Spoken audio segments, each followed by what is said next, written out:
Amidst the shadows of war, the streets of Paris echoed with a silence that was both haunting and heavy. The city, once vibrant with the laughter of its people and the melodies of street musicians, was now a canvas of fear and uncertainty. Blackouts obscured the night, while Nazi soldiers patrolled the cobblestone streets like grim spectres. It was in this world that Colette Moreau found herself, a nurse dedicated to healing the wounded, both physical and emotional. Before we start, I'd love to ask for your support. Subscribing helps me keep creating and sharing these stories with you. Colette had always dreamed of a life filled with love and adventure, but since the occupation began, her days were saturated with the suffering of others. The hospital where she worked was a makeshift refuge for soldiers and civilians alike, each person carrying their own story of loss and resilience. As she moved through the ward, her hands gentle and skilled, she offered comfort with a soft touch and a warm smile. But beneath her calm exterior, Colette's heart ached for something more, for connection, for hope, and for love. It was during one of her long shifts that she first met Étienne Laurent, a resistance fighter whose spirit burned brightly amidst the bleakness of the war. In his late 20s, Étienne was tall with tousled dark hair and piercing blue eyes that seemed to hold the weight of the world. He was brought into the hospital one evening, a bullet wound in his shoulder and exhaustion etched into his features. Colette was immediately struck by the fire in his gaze, even as pain clouded it. "Will he survive?" a nurse murmured to Colette as they prepped Étienne for surgery. "He must," Colette replied, determination fueling her words. "He has too much to fight for." As she worked to save his life, she felt a connection that transcended the chaos surrounding them. Étienne's bravery inspired her, igniting a spark within her that had long been dormant. When he awoke, the world around him blurred, but he quickly focused on the nurse who had been his lifeline. "Thank you," he rasped, his voice rough but filled with sincerity. "You saved my life." "You fought hard, Étienne," she replied with a gentle smile. "Now you must rest." Days turned into weeks as Étienne healed, and the two formed an unbreakable bond. They would steal moments together when the hospital was quiet, sharing stories of their hopes and dreams, their laughter echoing in the sterile halls. Colette learned of Étienne's life before the war, a life filled with art, poetry, and a love for freedom. He spoke passionately about the resistance, his voice filled with conviction as he described their efforts to undermine the Nazi regime. "Every small act of defiance counts," he declared one evening, his eyes blazing with determination. "We fight not just for ourselves but for those who cannot." Colette listened intently, her heart swelling with admiration. She understood that his fight was not just physical but deeply personal. "And what do you fight for?" she asked softly, her gaze searching his.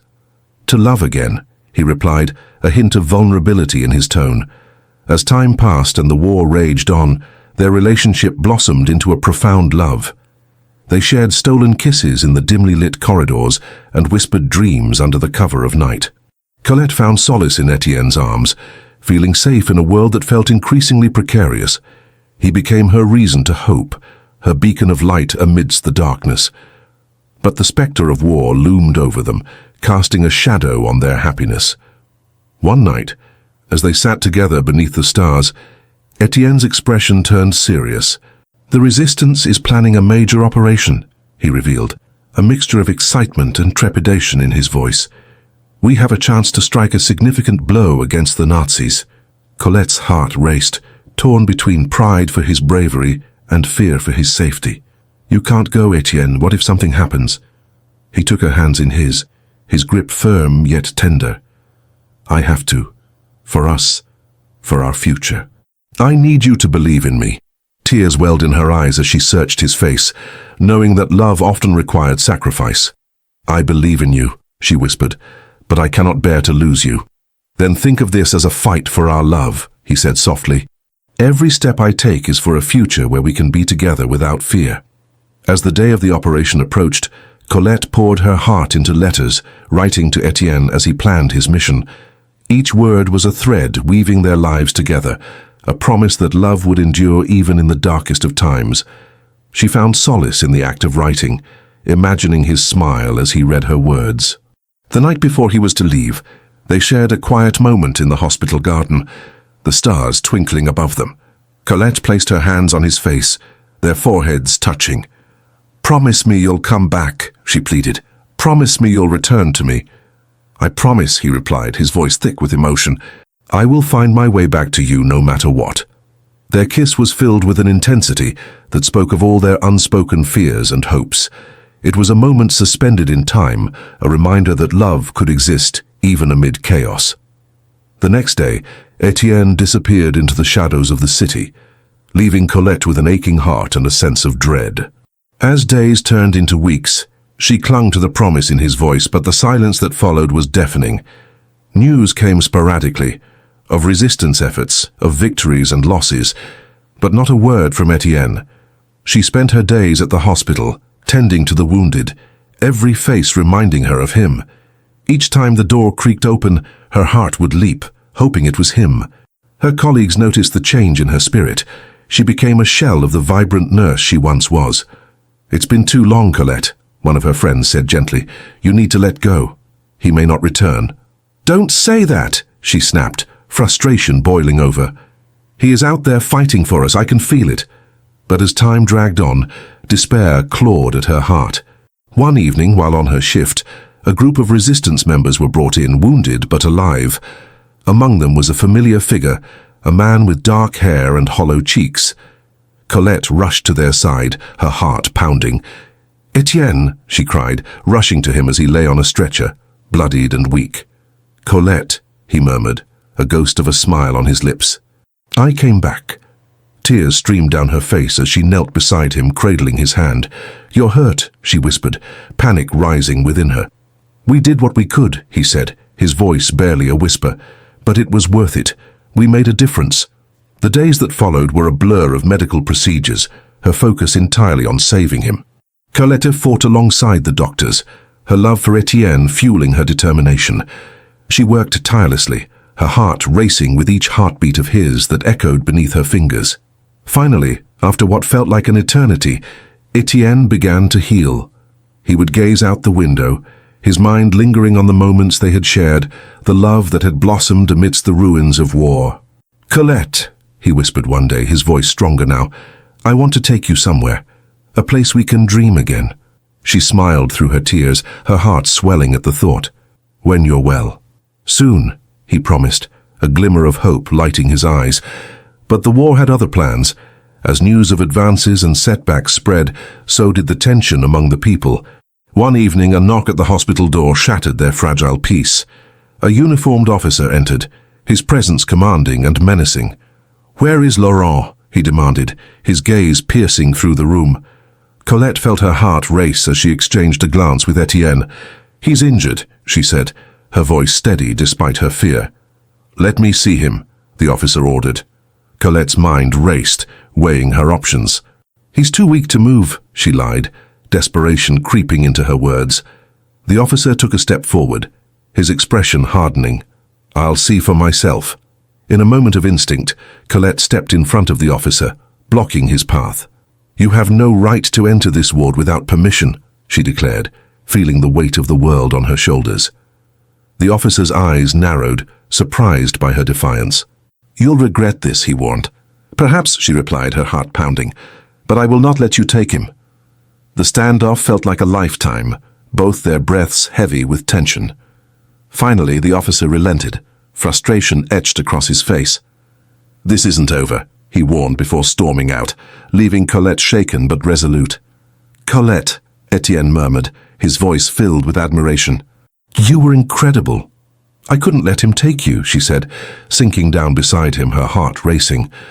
But the reality of the war crashed down around them. The danger of Étienne's presence was a constant threat. Each day that passed felt like a countdown. With every fleeting moment, Colette feared that their love story would end before it truly began. Weeks passed, and as Étienne regained strength, the tension in Paris escalated. The resistance intensified their efforts, and Colette found herself torn between her duty as a nurse and her love for a man embroiled in a dangerous fight. One fateful night, as the city held its breath, Étienne took her hand, determination in his eyes. "We need to leave Paris," he said. "It's no longer safe." "Where will we go?" she asked, uncertainty clouding her heart. "Anywhere but here," he replied. "We'll find a way to be free." As dawn broke, they slipped out of the hospital, their hearts racing with the possibilities that lay ahead. The streets were eerily quiet, the city's pulse thumping beneath their feet. They navigated through back alleys, avoiding the prying eyes of soldiers.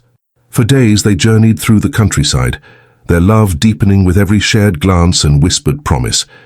They spoke of the future, of a life beyond the war, a life filled with laughter, art, and the freedom to dream without fear. But their sanctuary was short-lived. One evening, as they settled into a small farmhouse, a knock shattered the calm. Colette's heart sank as the door burst open, revealing a group of armed soldiers. "Step away from the door," a soldier shouted, his voice cold. In that moment, everything changed. Étienne turned to her, his expression filled with love and desperation. "Run, Colette! Go!" "No," she cried, but he was already pushing her away, determined to protect her at all costs. "Promise me you'll survive," he said, his voice thick with emotion. With tears streaming down her face, she nodded, knowing that their love had brought them to this moment, the ultimate sacrifice. As she fled into the darkness, the sound of gunfire erupted behind her, shattering the night. Colette ran, her heart breaking with every step, but her love for Étienne fueled her determination to live, to honor the sacrifices they had made. Weeks turned into months, and the war eventually came to an end. Paris emerged from the shadows, but it was a city forever changed. Colette returned to the city, her heart heavy with memories of the man who had fought for freedom, for love.